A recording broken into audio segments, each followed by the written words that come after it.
Hello and welcome all of you. I am doctor Varun Vasil और आज हम इस वीडियो में बात करेंगे 3 P's इन डिस्क बल्ज ट्रीटमेंट। आज मैं आपको ऐसे 3 P बताने लगा हूँ जो आपने ध्यान रखने हैं जिसको भी डिस्क बल्ज की प्रॉब्लम है, चाहे लो बैक पेन है चाहे सciatica है। क्योंकि ये लोगों के मन में बहुत गलत धारणा है कि जब ये डिस्क बल्ज हो जाती है कभी ठीक नहीं हो पाती। काफ़ी लोग ऐसे हैं जो सालों साल से इस प्रॉब्लम से जूझ रहे हैं और अभी तक ठीक नहीं हुए क्योंकि उन्होंने ये 3 P फॉलो नहीं किए। अब अगर आप ये 3 P फॉलो कर लेंगे तो डेफिनेटली आपको ट्रीटमेंट भी प्रॉपर होगा और आपको ये लाइफ लॉन्ग प्रॉब्लम जो है वो नहीं रहेगी। अब वो 3 P कौन से हैं वो मैं आपको डिस्कस करूंगा इस वीडियो में, तो इस वीडियो को लास्ट तक ज़रूर देखिए। तो वो 3 P है हमारा पावर, पेशेंस और साथ में प्रोटेक्शन।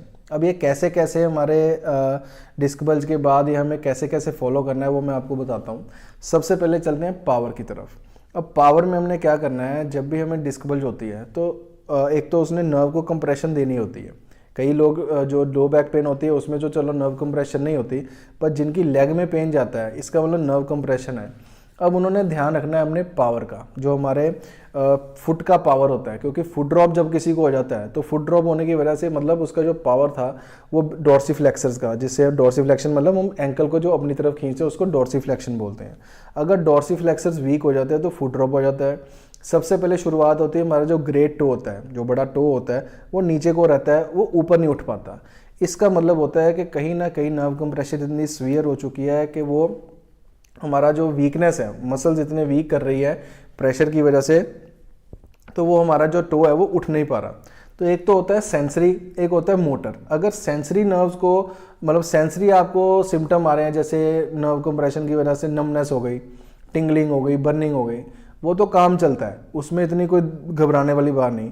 पर जब आपका ये मोटर पॉइंट यानी कि मोटर नर्व्स को हमारी जो अफेक्ट होता है या हमारा जो जितना वीकनेस आती है मसल्स में, वो काम खराब जब होना शुरू होता है, इसका मतलब नर्व कंप्रेशन बहुत हाई लेवल की है। तो इसमें अगर हमारा फुट ड्रॉप हो गया या हमारा जो ग्रेट टो है वो ऊपर नहीं आ पा रहा, आप ऊपर को खींच नहीं पा रहे, अगेंस्ट ग्रेविटी तो छोड़िए, अब सीधा लेट के भी अपनी तरफ नहीं खींच पा रहे, तो उसके लिए हमें बहुत ध्यान रखना पड़ेगा। इसका मतलब मसल वीकनेस काफ़ी हाई लेवल की, नर्व कंप्रेशन काफ़ी हाई लेवल की है। तो ये जो पावर है ना, ये बहुत ज़रूरी है। हमारी जो पावर है मसल की, ये कम नहीं होनी चाहिए। जिसने ये ध्यान रख लिया उसको ये समझ आ गया कि अगर ये सिम्टम आ गया तो मुझे सर्जरी के लिए जाना है और वहाँ से नर्व पे जो प्रेशर है वहाँ से हटवा लेना है, चाहे वो स्टेनोसिस की वजह से है चाहे डिस्क बल्ज की वजह से है। अगर एक्सरसाइज हमारी 2-3 महीने तक भी ये रिकवर नहीं कर पा रही हैं तो समझ लीजिए आपको सर्जरी के लिए चले जाना चाहिए। जिसने तो ये रूल अपना लिया कि पावर हमने सबसे ज़्यादा ध्यान रखनी है, पावर नहीं कम होनी चाहिए। सेंसरी जो भी सिम्टम आ रहे कोई दिक्कत नहीं, पावर कम होगी तो हमें सर्जरी के लिए जाना ही जाना है। ये हमारा पहला पॉइंट है। सेकंड पॉइंट आता है पेशेंस। अब जो डिस्क बल्ज वाले पेशेंट होते हैं, वैसे तो पेशेंट का नाम ही कि पेशेंस रखना ही पड़ेगा, इस प्रॉब्लम में तो खास कर रखना पड़ेगा।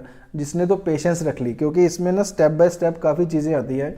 डिस्क बल्ज होने पर कुछ और सिम्टम आएंगे, उसके बाद धीरे धीरे जैसे जैसे पेशेंट रिकवर करेगा तो सिम्टम कुछ और चेंज होते जाएंगे, किसी के कम होते जाएंगे, किसी के बढ़ते जाएंगे। कम होने में हमने क्या करना है, बढ़ने में क्या करना है, इसके लिए मैंने काफ़ी वीडियोस बनाए हुए हैं, वो लिंक डिस्क्रिप्शन में होगा। लो बैक पेन पूरी सीरीज़ का लिंक डिस्क्रिप्शन में डाल दूंगा, वो आप ज़रूर देख लेना। अब पेशेंस किस लेवल का रखना है, एक तो सुनी सुनाई बातों पे हमने विश्वास नहीं करना। जिसका कोई एक्सपीरियंस हुआ होगा, ख़राब हुआ है, तो वो उस पर छोड़ दो। उसने पता नहीं कौन सा ट्रीटमेंट लिया होगा। अगर कोई आपको आगे कहता है या बताता है मुझे ये हुआ था, आप ये करवा लो वो करवा लो, फिर भी आपको रिलीफ नहीं मिलेगा, तो ये आपने बातें कोई नहीं सुननी। आपको जो प्रॉब्लम है आप बस अपने डॉक्टर से डिस्कस के लिए, अपने फिजियोथेरेपी से डिस्कस कीजिए।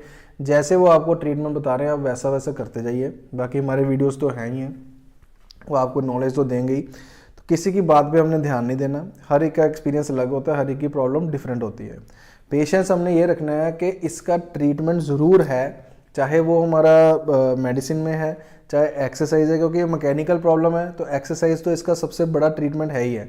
अगर कोई भी हमें कोई दिक्कत आ गई है या हम एक्सरसाइज भी रिकवर नहीं कर पानी है तो हमारे पास एपिड्यूरल इंजेक्शन के बाद सीधा सर्जरी है। तो ट्रीटमेंट इसका डेफिनेटली है। तो पेशेंस हमने बस वो सर्जरी तक ना पहुंच पाए ऐसी हमने पेशेंस रखनी है। अगर पहुंच भी जाए तो हमने डरना नहीं है। तो ऐसे पेशेंस के साथ हमने काम करना है। जैसे जैसे एक्सरसाइज करते जाएंगे आपको रिकवरी मिलती जाएगी, और अगर रिकवरी नहीं मिलती है तो घबराना नहीं है, फिर उसके अलग तरीके से ट्रीटमेंट है, अपने डॉक्टर से ज़रूर डिस्कस कीजिए। पर पेशेंस लूज़ नहीं करनी है कि मुझे पता नहीं क्या हो गया है, पता नहीं कभी ठीक होगा कि नहीं होगा, क्योंकि वो नेगेटिविटी जो है ना वो ज़्यादा काम ख़राब करेगी। तो दूसरा P था पेशेंस। तो अब आते हैं अपने थर्ड P की तरफ, वो है प्रोटेक्शन। अब प्रोटेक्शन क्या है, मान लीजिए वैसे तो डिस्क बल्ज हो ही ना किसी को, उसके लिए प्रोटेक्शन कैसे लेनी है वो मैंने आपको पिछली वीडियो में बताया था कि सिटिंग कैसे करना चाहिए, हमें कौन कौन सी फूड जो है वो अवॉइड करने चाहिए जब डिस्क बल्ज हो जाता है तब। इसमें 3 तरह की प्रोटेक्शन होनी है, एक तो डिस्क बल्ज हो ही ना उसके लिए, एक अगर डिस्क बल्ज हो जाए तो हमें क्या करना है, जिसमें हमारा बेल्ट आ जाता है।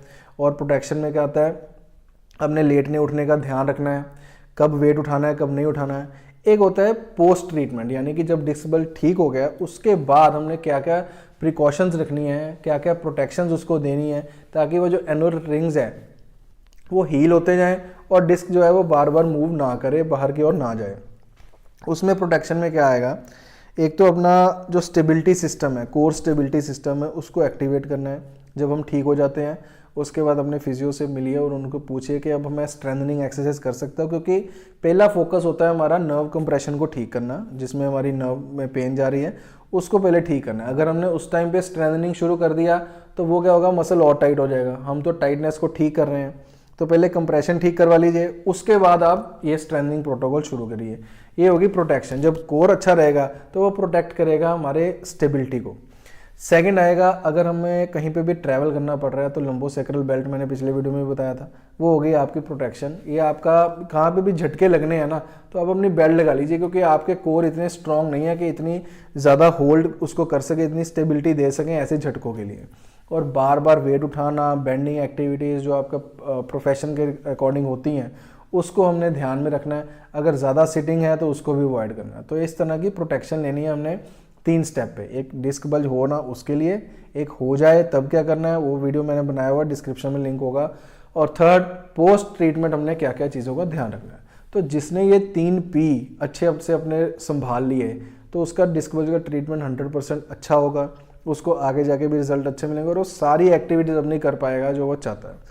तो इस वीडियो को ज़्यादा से ज़्यादा लाइक कीजिए और शेयर कीजिए, सबके साथ शेयर कीजिए, क्योंकि सभी लोगों के मन में डर ही होता है कि डिस्क बल्ज हो गई अब तो हमारी बैक गई, स्पाइन की प्रॉब्लम आ गई अब तो हमारी बैक गई। ऐसा कुछ नहीं है। ये 3 P उनको समझाइए, उनको समझ आ जाएगा कि ऐसे कोई दिक्कत नहीं है जो ठीक नहीं हो सकेगी। तो इस वीडियो को लाइक कर दीजिए, शेयर कर दीजिए, चैनल को